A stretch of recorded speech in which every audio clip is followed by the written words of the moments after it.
From the moment I could walk and talk, I was Daddy's little helper, trailing around construction sites with a hard hat that swallowed my head. My father, John Armstrong, built his empire from scratch, Armstrong Constructions, and expected me to follow in his footsteps. Not that I minded, the world of blueprints and concrete was as much a part of me as my own skin. Working in Dad's company wasn't just a job, it was my entire life. Relationships? They never quite fit into my schedule. Besides, I had Lucy, my best friend since kindergarten. Lucy was the polar opposite of me, where I saw lines and angles, she saw Friday night dates and flirty dresses. "Anna, you need to get out more," Lucy would laugh, flipping her hair, which was always some shade of the rainbow. Not all men are as boring as concrete. I just shook my head, focused on my spreadsheets and client meetings, until Michael showed up. He transferred from the Atlanta branch as a manager. I remember the first day he walked into the office.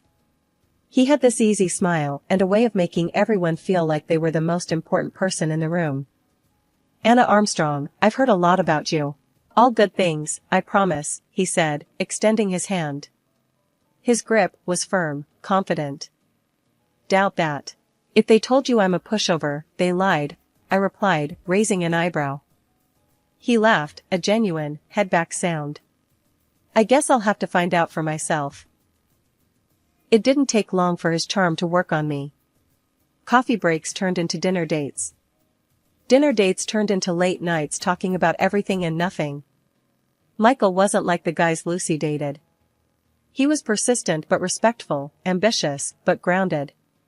It was refreshing. Terrifying, too, how fast I fell for him. The night he proposed, it was just us, a picnic in the park under the stars. No grand gestures, just an honest confession of love.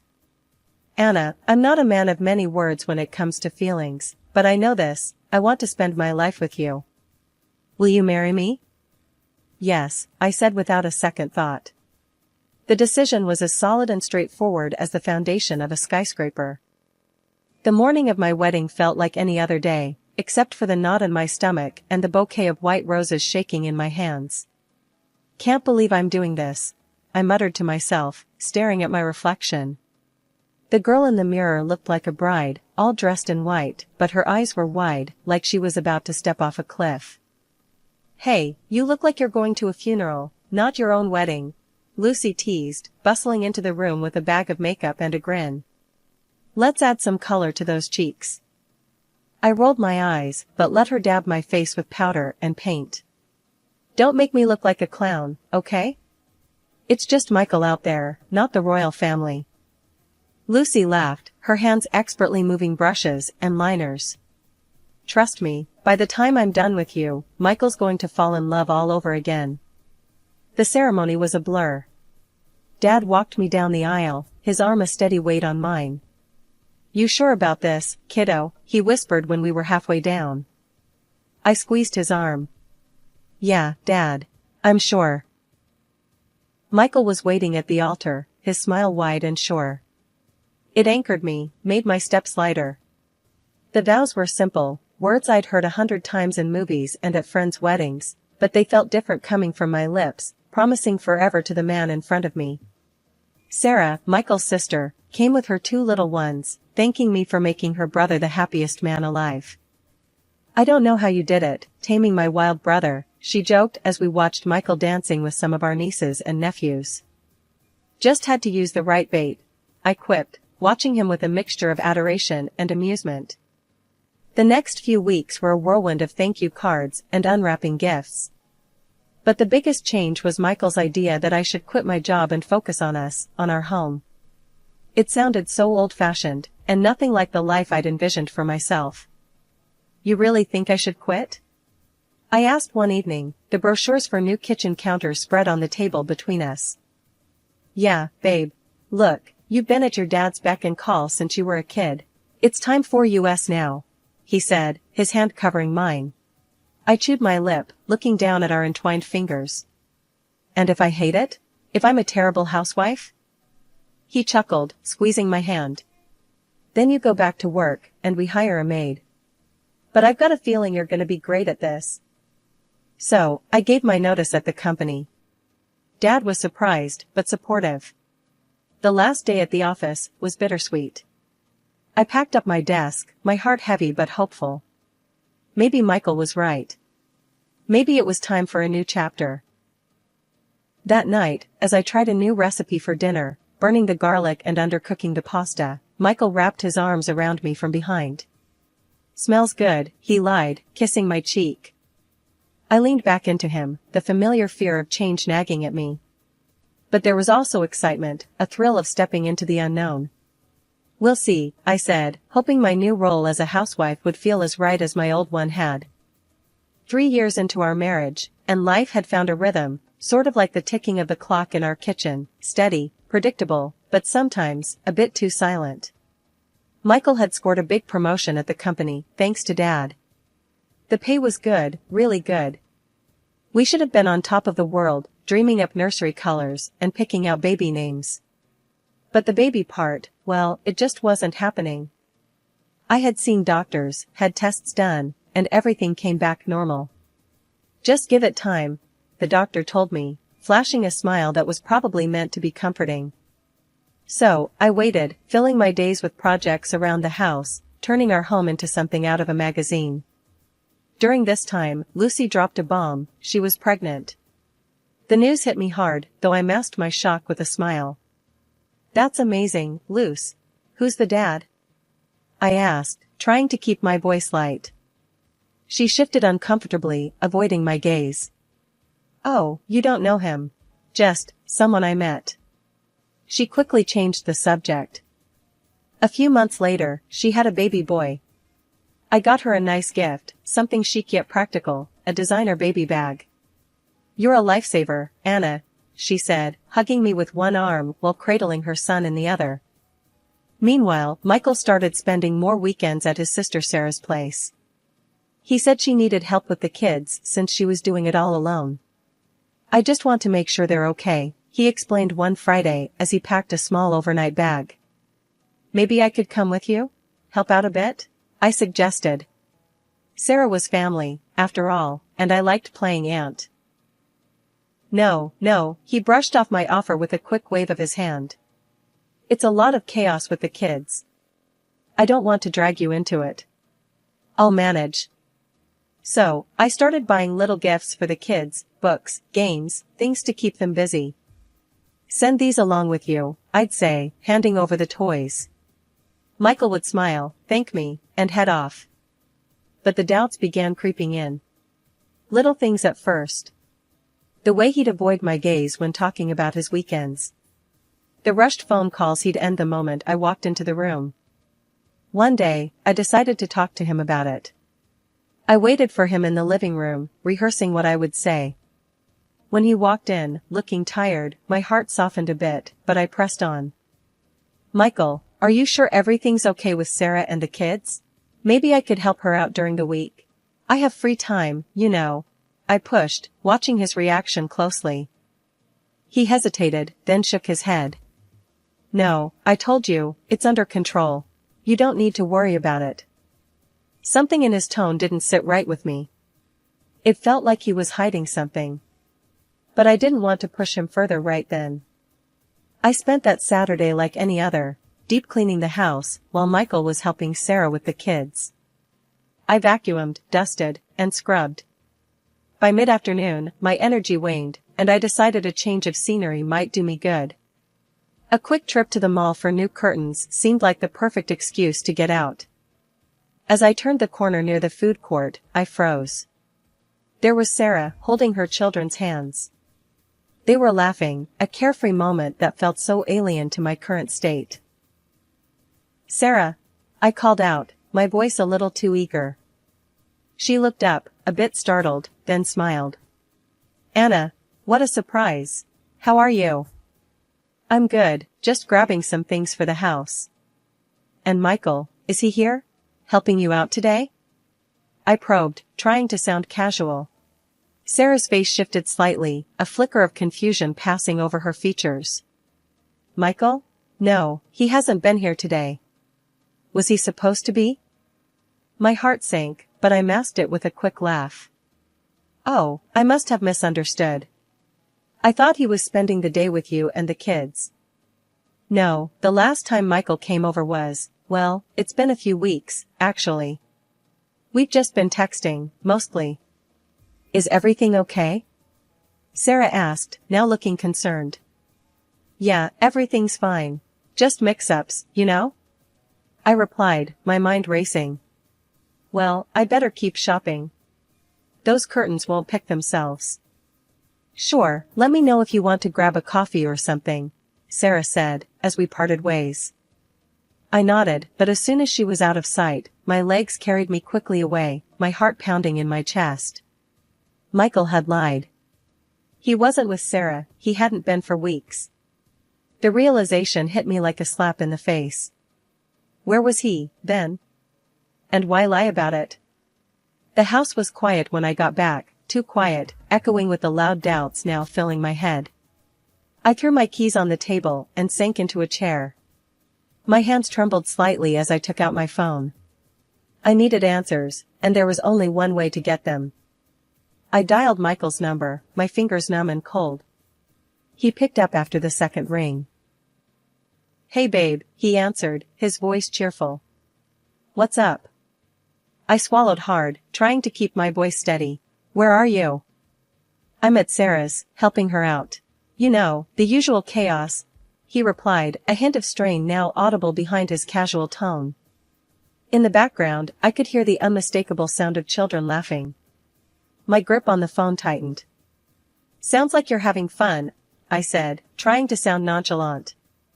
Yeah, Sarah had to run some errands. Left me in charge of the fort, he chuckled, and more laughter echoed behind him. The lie was so blatant, so effortless. I felt a cold shiver run down my spine. Sarah wasn't running errands, I had just seen her, relaxed and shopping, not a care in the world. Okay, take care then, I said quietly, my throat tight. Love you, he said quickly, and before I could respond, he had hung up. I sat there alone, the silence of the house suffocating me, tears rolling down my cheeks. The man I loved, the man I had devoted my life to, was deceiving me. It hurt, more than I could have imagined. In the end, I wiped away my tears and headed to his home office. He'd always been private about his work, but now, every secretive moment felt suspicious. Stepping into his office felt like crossing into forbidden territory. Papers were stacked neatly on his desk, books lined the shelves in an orderly fashion, everything as it should be, except my heart pounding loud in my chest. I wasn't sure what I was looking for. Proof? A confession scribbled on a post-it note? I sifted through papers, opened drawers, my hands shaking slightly. Then I saw it, tucked into a book on the shelf, a photograph that knocked the air from my lungs. It was Michael, Lucy, and her little boy, all smiling at a picnic. Michael had his arm around Lucy, and they looked happy. Too happy. The kind of happy that you are when you're more than just friends. A cold wave of realization washed over me. The lies, the absences, it all made a sick sort of sense now. But I needed more than a photo and my suspicions. I needed something concrete before I could confront him. First thing Monday, I called a detective agency, explained my situation, and hired someone. I just need to know for sure, I told the investigator. His assurance was professional, but my heart still felt like it was trapped in a vice. Michael returned Sunday evening, acting like everything was normal. Hey, babe, Sarah really appreciated the help. You're an angel for sending those gifts, he said, pecking me on the cheek. I forced a smile, kept the dinner conversation light, hiding the turmoil inside. Glad to help, I replied, my voice steady, despite the scream inside my head. I even talked to Lucy on the phone that week. She was her usual bubbly self, chatting about her son, making plans for coffee. It was surreal, hearing her voice, knowing she might be the reason my marriage was falling apart. That Friday, as Michael packed for another weekend at his sister's, his alleged sister's, I handed him a bag of gifts for the kids. Say hi to Sarah and the kids for me, I said, a brittle smile on my face. After he left, the detective called. We need to meet, he said, his voice grave. I have something you should see. We met at a park, a neutral space filled with the laughter of children and the barks of dogs, a stark contrast to the dark cloud hanging over me. He handed me an envelope. Inside were photographs and a report, dates, times, places. Michael and Lucy, together, not just friendly, but intimate. My hands trembled as I flipped through the evidence, each image a stab in the heart. "I'm sorry, Mrs. Thompson," the detective said. His face was a mask of professionalism, but his eyes were kind. "If there's anything else we can do." I shook my head, folding the envelope closed. "No, it's more than enough." The first thing I did was pack all of Michael's belongings. Every shirt, every pair of shoes, every scrap of him that lingered in our shared spaces, I boxed up methodically. It was mechanical, each fold away my pain. Once everything was packed, I didn't just leave it by the door or throw it out, I sent it all to Lucy's place. Let her deal with the mess she helped create. I called the courier, my voice calm, my instructions clear. Next, I changed the locks. No more would Michael walk freely through these doors as if he hadn't torn our life apart.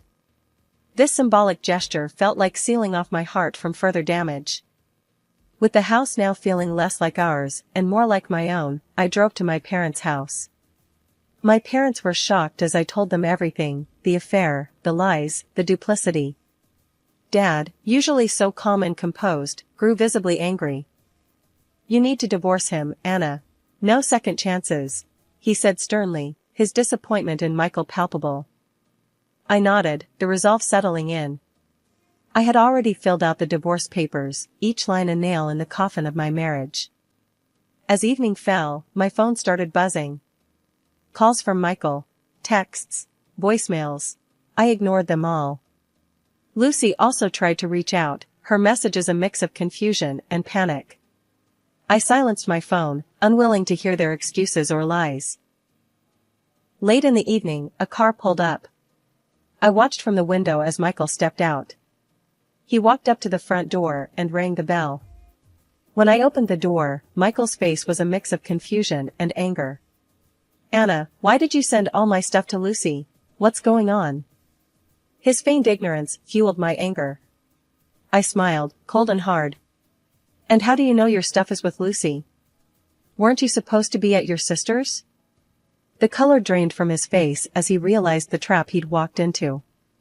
My father stepped forward, his presence formidable. "I trusted you," Dad said, his voice thunderous. "I was going to make you my successor, and you repay me by cheating on my daughter?" Michael stumbled backward slightly, as if the words were physical blows. "I'm sorry, I made a mistake." "It meant nothing, I swear." I scoffed. "It meant nothing? You destroyed our marriage for something that meant nothing?" "I didn't mean for any of this to happen," Michael pleaded, falling to his knees. "Please, Anna, I can fix this." I stepped forward, the divorce papers in hand. "Here," I said, thrusting the papers toward him. "I want you gone. From my life, from my house, and from my father's company."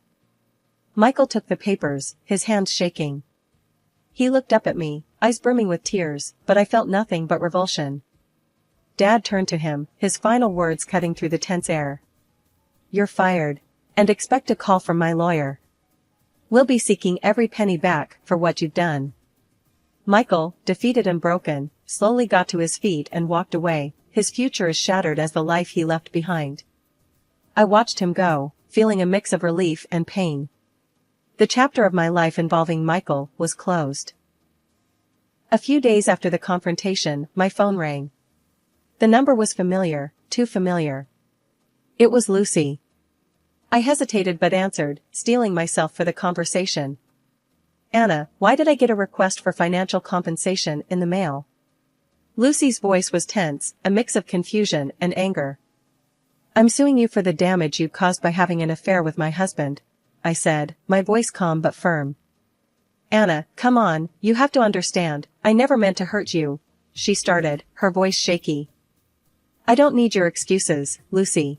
You knew exactly what you were doing," I interrupted, not willing to hear her justify her actions.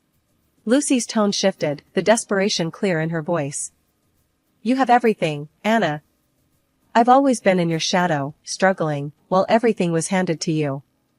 Can't you feel sorry for me, just this once? I can't, Lucy. Not for this. You crossed a line, I replied, my resolve hardening.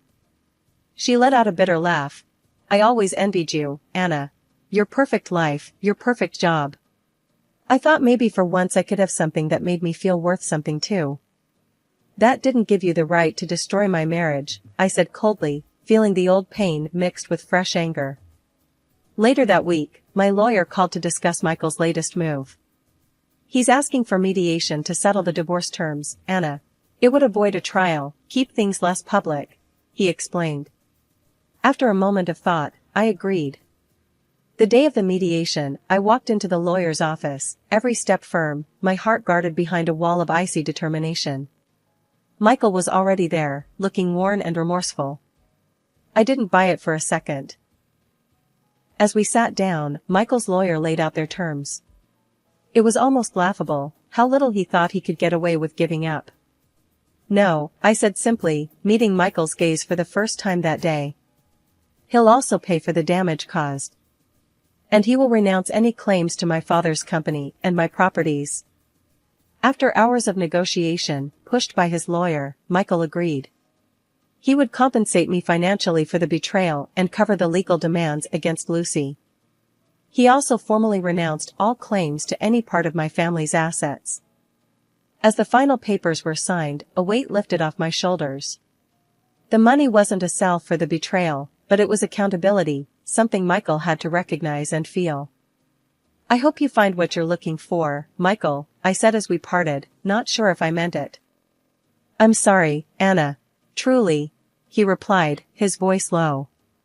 It's been a few months since the dust settled on my divorce. I heard through the grapevine that Michael remarried quickly, Lucy, of all people. But that union crumbled faster than it formed when he found out her son wasn't his. Turns out, Lucy was already pregnant when she decided to weave her web around Michael.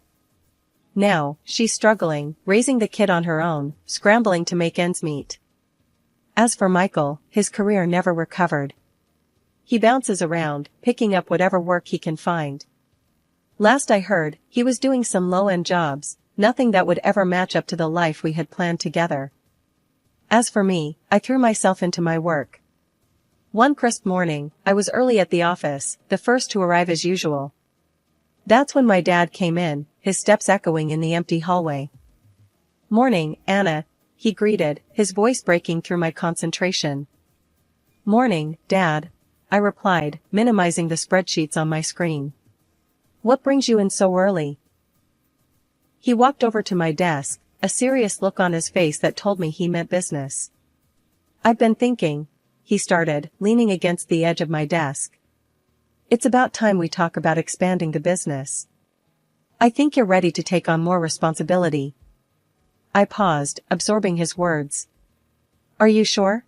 It's a big step. I've never been more sure of anything, Anna. You've got a sharp mind for business. It's time you use it to steer this company into new waters, he said confidently. I nodded, the weight of his trust in me settling on my shoulders.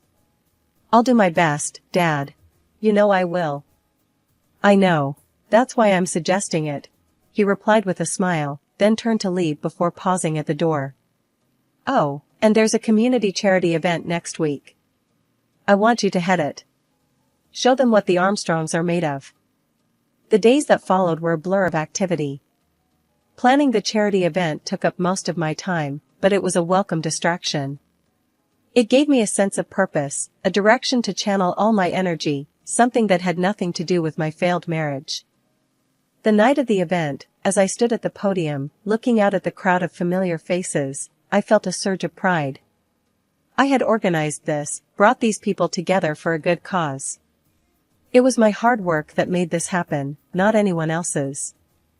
After the speeches, as people mingled and congratulated me on a successful event, I realized I was starting to feel like myself again. The betrayal, the divorce, it was all part of my past now. Yes, it shaped me, but it didn't define me.